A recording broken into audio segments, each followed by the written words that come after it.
Pride versus Humility. Behind this title, there lies a law that operates throughout the universe, a law that affects every one of us. We really don't break God's laws, whether they're physical or whether they're spiritual. If we go against them, they break us. This is true of the law of gravity. The man who steps out of the fourth floor window into nothing doesn't break the law of gravity. The law of gravity breaks him. And the same is true, but many people do not realize it, also in the spiritual realm. There are spiritual laws that govern what happens to us, what happens in our individual lives, and what happens in the universe at large. It's one of these universal spiritual laws that I want to talk about in this week's talks. The law is stated for the first time in the New Testament by Jesus himself in Matthew chapter 23 and verse 12. Jesus says, "For whoever exalts himself will be humbled, and whoever humbles himself will be exalted." This same law is repeated twice more in the New Testament. Each time it comes to us from the lips of Jesus himself. So we see that this is a law to which Jesus attached particular importance. He laid special emphasis upon it. He continually reminded his hearers there's a law at work in your lives, a law that governs the universe. And this law relates humility and pride. And it says this: whoever exalts himself, whoever exhibits pride, will be humbled. Whoever humbles himself, whoever exhibits humility, will be exalted. This is universal. It applies anywhere, to any person, any time, any situation.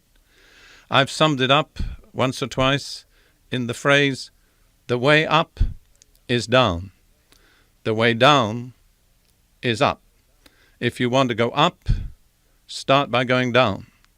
But if you start by going up, you'll end by going down. That's a universal law. Whoever exalts himself will be humbled. Whoever humbles himself will be exalted.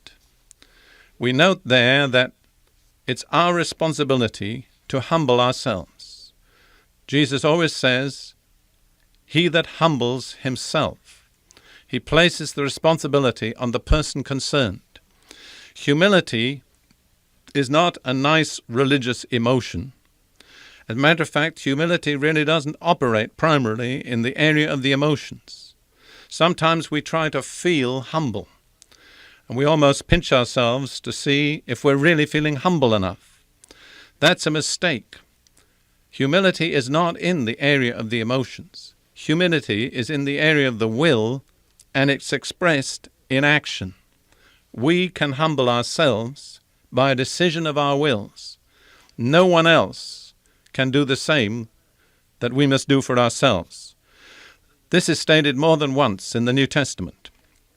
For instance, in James chapter 4 and verse 10, "Humble yourselves before the Lord, and he will lift you up." You notice again the same law is at work. The way up is down.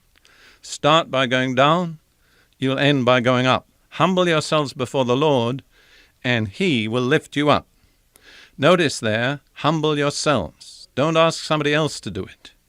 And again, in 1 Peter chapter 5, verses 5 and 6, "Clothe yourselves with humility toward one another, because God opposes the proud, but gives grace to the humble.